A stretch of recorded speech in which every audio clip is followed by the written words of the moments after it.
Selamat pagi semuanya. Selamat pagi adik-adik peserta KKN yang saya cintai dan yang saya banggakan. Adik-adik sekalian, ada beberapa program dan pelaporan yang menjadi kewajiban dari kita semua.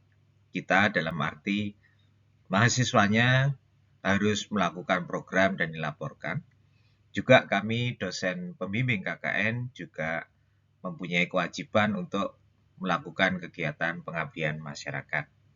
Nah, adik-adik sekalian, ada beberapa program atau kegiatan yang harus kita lakukan.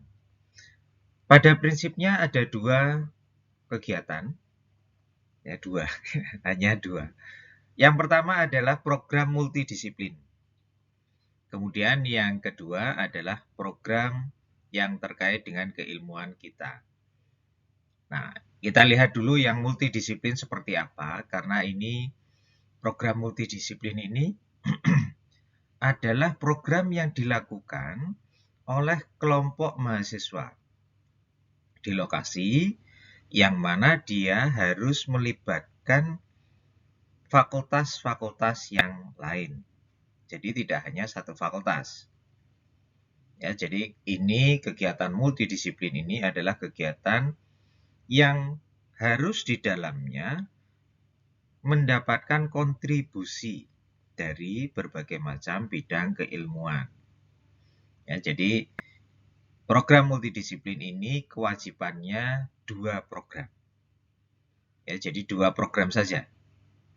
Nah, kemudian nanti dua program ini harus mendapatkan kontribusi, di mana kontribusinya tidak hanya dari satu fakultas. Ya, misalnya 3 atau lebih. Jadi ini kalau di kecamatan kita, itu masing-masing desa kira-kira ada 10 orang, ya, kurang lebih 10 orang.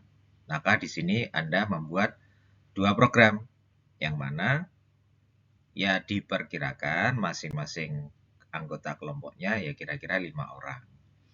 Ya 4 sampai 5 orang. Nah, kemudian yang sering menjadi pertanyaan adalah, Pak, saya sudah ikut program multidisiplin 1. Apakah boleh mengikuti program disiplin 2? Boleh, silakan. Itu sangat dianjurkan kalau Anda bisa mempunyai keterlibatan di berbagai macam program kegiatan. Ya, tetapi perlu diingat, adik-adik sekalian, jangan sampai ada kesan memonopoli. Memonopoli artinya apa? Anda ikut semua program multidisiplin, kemudian Anda terlalu menonjol di sana. Ya, tapi Anda di sini dalam kegiatan KKN, toleransi sangat dibutuhkan. Anda harus bisa bekerja sama. Anda harus bisa menimbang. Oh, oke, di program multidisiplin 1 saya menjadi ketua, misalnya. Maka di program multidisiplin yang kedua, ya saya jangan jadi ketua. Ya. Kenapa? Karena memberi kesempatan kepada teman-teman yang lain untuk juga aktif.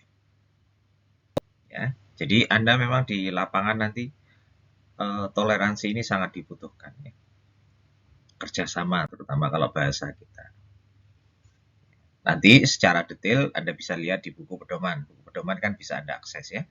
Kemudian yang kedua adalah program monodisiplin atau program keilmuan. Jadi program ini adalah program sesuai dengan kompetensi keilmuan Anda. Di sini Anda punya kewajiban melakukan dua program. Ya. Hati-hati, istilahnya di sini adalah program. Tentunya di dalam program itu ada aktivitinya, ada kegiatannya. Nah, kegiatan-kegiatan itulah yang Anda rincikan nanti di logbooknya, di catatan itu.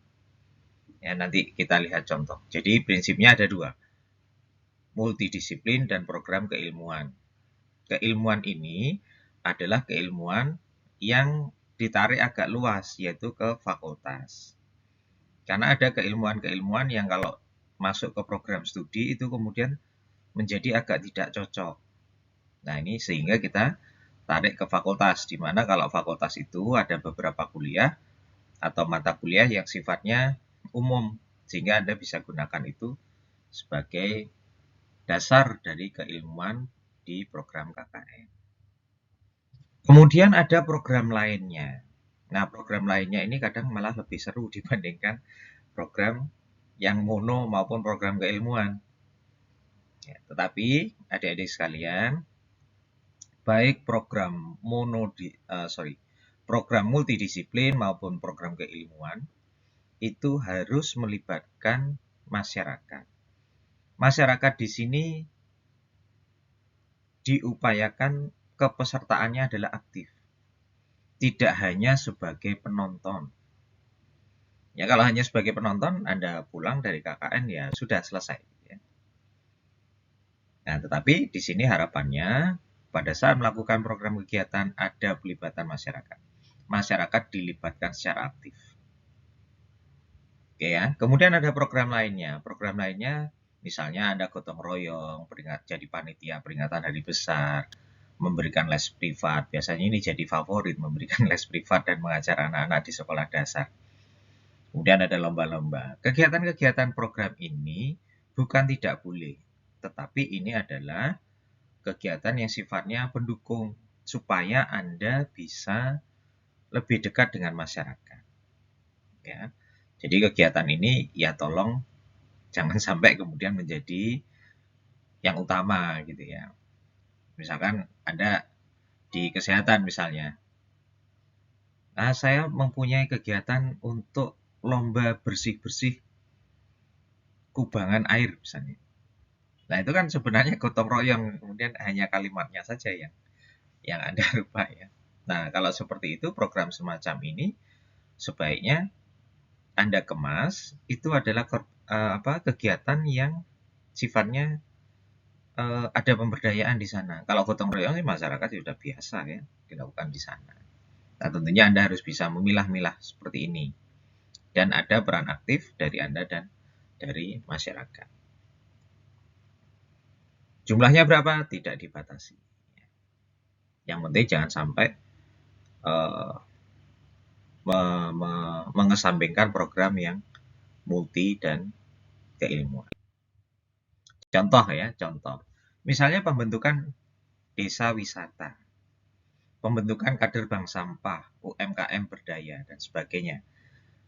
Misalkan dalam hal pembentukan desa wisata, itu kan tidak hanya satu fakultas yang terlibat. Anda bisa melibatkan teman-teman dari FISIP. Bagaimana tata cara pembentukan desanya. Anda bisa melibatkan teman-teman dari Fakultas Hukum. Anda bisa melibatkan yang kemudian sifatnya lebih teknis, misalkan dari perikanan atau dari pertanian. Anda desa wisatanya adalah desa wisata agro, misalnya, agrowisata.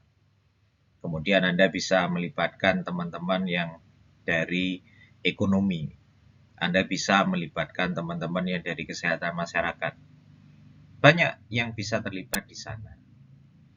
Dan tentunya masyarakatnya ya dilibatkan juga. Ya tentunya saya yakin Anda pasti akan melibatkan masyarakat. Cuma nanti biasanya kesulitannya adalah dibentuk laporannya. Laporannya seperti apa Pak supaya berbunyi gitu ya.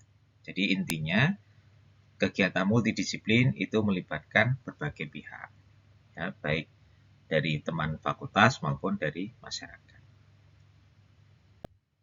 Kemudian kegiatan keilmuan, misalnya ya, pelatihan penggunaan Open Office untuk perangkat desa, atau guru-guru sekolah misalnya, sosialisasi kader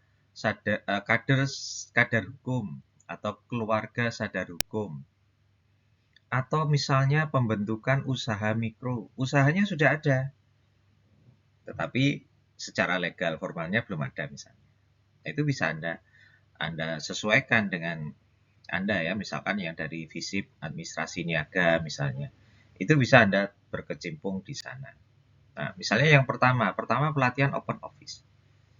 Pelatihan Open Office itu tentunya Anda nanti yang melatih. keterlibatan masyarakatnya di mana? Keterlibatan masyarakatnya di sini adalah perangkat desanya. Ya, hati-hati. Definisi masyarakat di sini tidak hanya masyarakat khalayak umum seperti itu, tapi juga masyarakat dengan yang lebih kecil. Misalnya perangkat desa, guru-guru sekolah, kader PKK atau kader kesehatan, itu ada boleh libatkan. Itu adalah masyarakat. Gitu ya. Nah, kita anggap ini ada keterlibatan masyarakatnya. Mengapa seperti itu? Karena setelah Anda melatih, itu ada ilmu, ada keterampilan yang didapatkan oleh masyarakat. Dan di sana ada keterlibatan Anda juga. Jangan sampai misalnya, Pak, saya melatih open office. Yang melatih adalah saya datangkan dari Semarang atau saya datangkan dari kota. Kemudian di situ ada perangkat desanya. Nah, pasti dosen Anda akan bertanya, peran Anda di mana?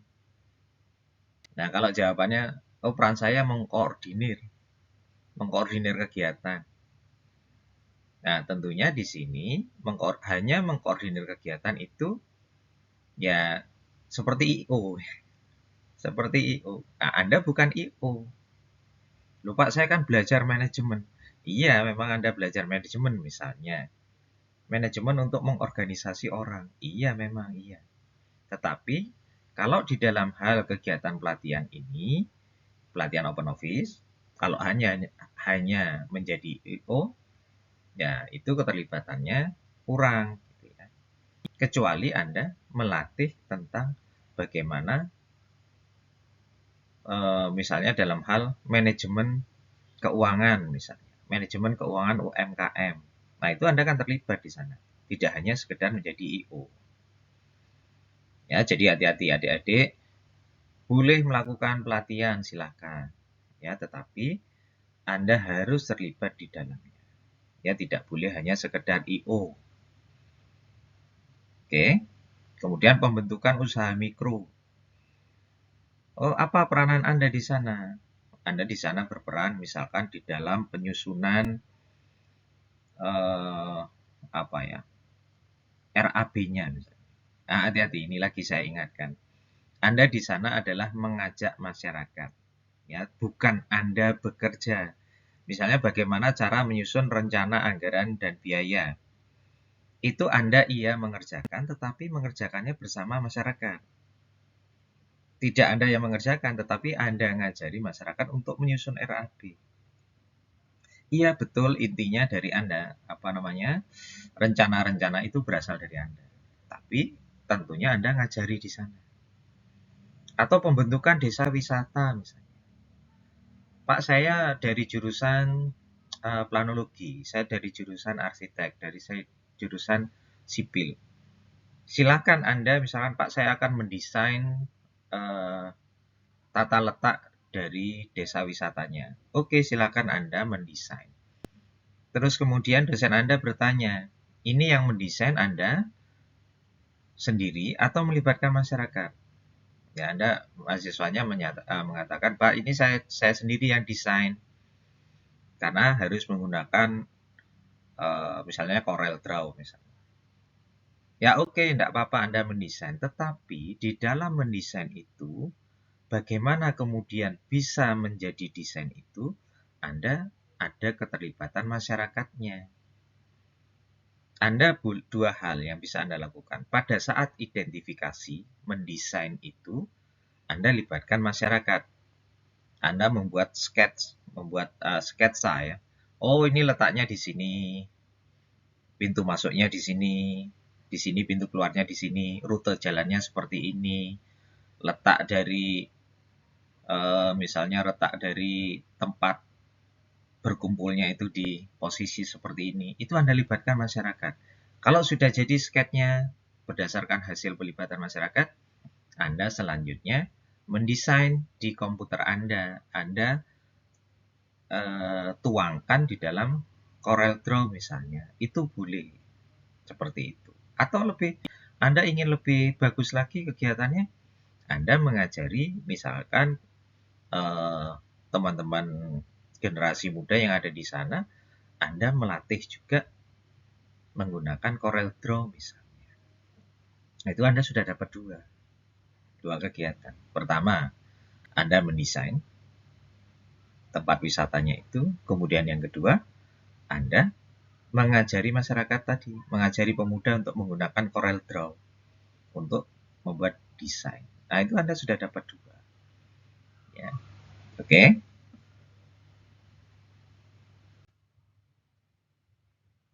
Kalau tadi adalah rencananya, jadi proposalnya. Ada dua kegiatan multi, dua kegiatan keilmuan dan kegiatan di luar program, ya. Sekarang laporannya bagaimana? Laporannya sesuai dengan proposal tadi. Laporannya istilahnya laporan pelaksanaan kegiatan. Ya, ini disusun pada minggu terakhir yang berada di lokasi. Ya, disusun pada minggu terakhir. Ya, kemudian pengumpulannya kapan? Pengumpulannya ya di minggu terakhir itu. Jadi, Anda pulang ke Semarang, itu pekerjaan sudah selesai semua. Jadi pada saat menyusun rencana kegiatan, di minggu terakhir usahakan kegiatan-kegiatan itu sudah selesai. Sehingga Anda tinggal membuat laporannya saja. Karena kami DPL juga akan menilai sebelum Anda pulang. Kemudian dikumpulkan dalam bentuk soft copy. Ya, ini ada sedikit salah ya, bukan soft file tapi soft copy. Nanti Anda akan diberikan link. Di sana Anda dikumpulkan. Nah, yang sering lewat pada saat mengumpulkan itu kan yang membuat laporan Anda. Jadi Anda ya tanda tangan dulu. Ya, jangan kemudian dosennya diminta tanda tangan, dosen hanya sebagai pembimbing. Maka tanda tangannya setelah penyusun. Jadi Anda tanda tangan dulu, dikumpulkan, kemudian di-upload dan nanti yang tanda tangan belakangan itu adalah dosen pembimbing. Oke. Di dalam penyusunan tentunya proposal itu nanti berkaitan dengan laporan. Jadi Anda di laporannya itu ada bagian proposalnya. Tinggal di laporannya Anda tinggal menambahi kegiatannya. Ya. Nah, di dalam proposal itu ada permasalahan. Tentunya ini berisi permasalahan yang ditemukan di lapangan. Baik yang bersifat multi maupun yang bersifat keilmuan. Jadi kalau kita lihat proposal kegiatannya, ada juga daftar lampirannya, halaman pengesahan. Nanti halaman pengesahan, daftar lampiran itu seperti apa saja, lampiran dokumen survei seperti apa saja, ada semua di dalam buku petunjuk, buku panduannya untuk KKN ini. Ya, di dalam isinya ada latar belakang, usulan programnya apa, rencana pelaksanaannya apa, metode pelaksanaannya apa, dan luaran program. Ya, jadi di sini Anda selain kegiatan yang dilakukan, Anda tentunya akan membuat luaran program itu. Nah, luaran program itu macam-macam. Misalnya pembentukan desa, kader desa wisata. Ya. Itu apa? Mungkin luarannya adalah misalkan SK pembentukannya. Sudah ada wujud SK-nya. Atau di sana Anda membuat desainnya. Desain dari desa wisatanya. Ya, itu harus dilampirkan juga. Ini terlalu kecil ya untuk dilihat. Ini ada semua di buku petunjuk. Jadi sudah rinci ya, mulai dari permasalahannya, kemudian kegiatannya apa, rencana pelaksanaannya, kemudian metode pelaksanaannya ada semua. Bentuknya tabel-tabel seperti ini. Kenapa dibuat tabel-tabel seperti ini? Supaya mudah terlihat ya. Mudah terlihat, tidak dalam bentuk narasi. Ini ada lampiran, misalkan ada lampiran peta desa. Bagaimana kalau outputnya itu berbentuk video? Nah, kalau video kan tidak bisa dilampirkan di sini. Maka kalau bentuk video, Anda cantumkan link di mana Anda menyimpan itu. Misalkan Anda simpan di YouTube, ya sajikan di situ, di YouTube, di linknya di mana. Sehingga nanti bisa diakses ya. Kalau sistematika tadi adalah sistematika proposal, yang ini adalah sistematika pelaporan. Ya sama. Ada latar belakangnya, ini di proposal ada, usulan program di proposal ada. Metode IPTEK yang digunakan di proposal ada. Tinggal nambahkan yang ke-5. Jadi kalau Anda proposalnya sudah bagus, jelas, ya Anda tinggal ngerjakan yang nomor 5 ini. Sama ditambahkan dengan output kegiatan. Ini contohnya ya, ini semua ada di buku ya. Ini contoh laporannya. Contoh laporannya. Jadi yang perlu saya ingatkan untuk lampiran foto-foto ya. Untuk lampiran foto-foto itu adalah foto kegiatan. Ya, foto kegiatan, bukan foto Anda matching. Tahu istilah matching? Misalnya Anda melakukan penyuluhan tentang pembuatan kolam lele. Ya, yang difoto, yang ditampilkan di sini adalah foto pada saat Anda melakukan penyuluhan itu. Bukan foto bersama-sama di depan podium. Nah, itu bukan foto kegiatan namanya. Itu adalah foto Anda di podium, bukan foto kegiatan. Nah, pada saat penyuluhan itulah Anda terlihat aktif memberikan penyuluhan. Ya, itu yang harus disajikan. Nah, kemudian nanti Bu Rosa yang akan menjelaskan foto itu seperti apa. Gitu ya. Ada timestamp-nya. Nah, sekarang kita menggunakan timestamp. Ya. Kemudian output-nya, output kegiatan yang di sini misalkan Pak saya membuat buklet, ya membuat buklet tentang cara beternak lele. Nah, bukletnya Anda taruh di G Drive. Misalnya kalau Anda pakai Google, Anda letakkan di sana, linknya dicantumkan, kemudian screenshot-nya disampaikan di sini. Ya tentunya screenshot halaman judulnya, halaman depannya itu. Tidak semua halaman, tidak perlu ya.